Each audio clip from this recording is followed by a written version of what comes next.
Hi friends, welcome to Josh kitchen. என்னடா இது இவ்வளோ சட்னியே ஊற்றுறேன்னு பார்க்குறீங்களா?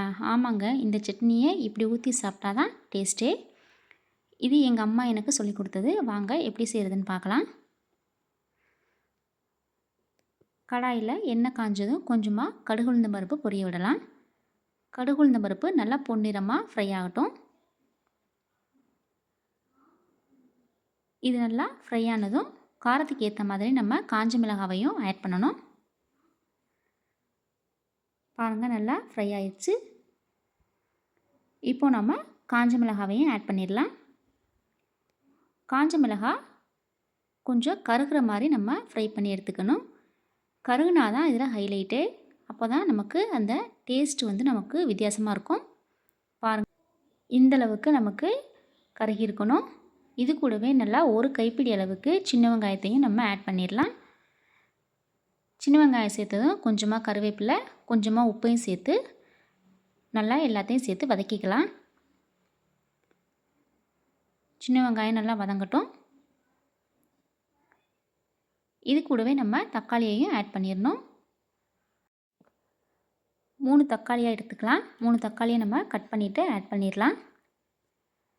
வேறு அவ்வளோதான், வேறு எந்த பொருளையும் நம்ம சேர்க்குறதில்ல. ஈஸியாகவே இதை நம்ம செஞ்சு முடிச்சிடலாம். வீட்டில் உள்ள பொருட்களை வச்சே நம்ம சட்னி ஈஸியாக ப்ரிப்பேர் பண்ணிடலாம். இப்போ நம்ம தக்காளியை ஆட் பண்ணியாச்சு. இது நல்லா வதக்கிடலாம். பாருங்கள், தக்காளியும் வெங்காயம் எல்லாம் சேர்ந்து வதங்கிடுச்சு. அவ்வளோதான், இதை நம்ம ஆற வச்சு அரைச்சி எடுத்துக்கலாம். பாருங்கள், நம்ம சட்னியை அரைச்சி எடுத்தாச்சு. இது கூட தேவையான அளவு தண்ணியை மிக்ஸ் பண்ணிக்கணும். தண்ணியாக தான் இருக்கணும் சட்னி. இப்போது தாளிப்பு ரெடி பண்ணிடலாம். எண்ணெயை சேர்த்துட்டு கொஞ்சமாக கடுகு உளுந்தம் பருப்பு சேர்த்து பொரிய விடலாம். இது கூடவே கொஞ்சமாக கருவேப்பிலையும் சேர்த்து தாளிச்சிட்டு அரைச்சி வச்சுருக்க சட்னியில் ஆட் பண்ணிடலாம். சட்னி நல்லா தண்ணியாக தான் இருக்கணும், அதனால் தண்ணி கொஞ்சம் அதிகமாகவே சேர்த்துக்கோங்க. அவ்வளோதான், சட்னி ரெடி ஆயிடுச்சு. இப்போது சூடான இட்லியில் நம்ம ஊற்றி சாப்பிட்றலாம்.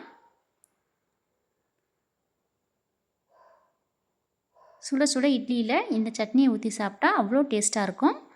எத்தனை இட்லி வேணாலும் நம்ம சாப்பிட்லாம். பாருங்கள், இட்லியே தெரியாத அளவுக்கு நம்ம சட்னி ஊற்றிக்கிறோம்.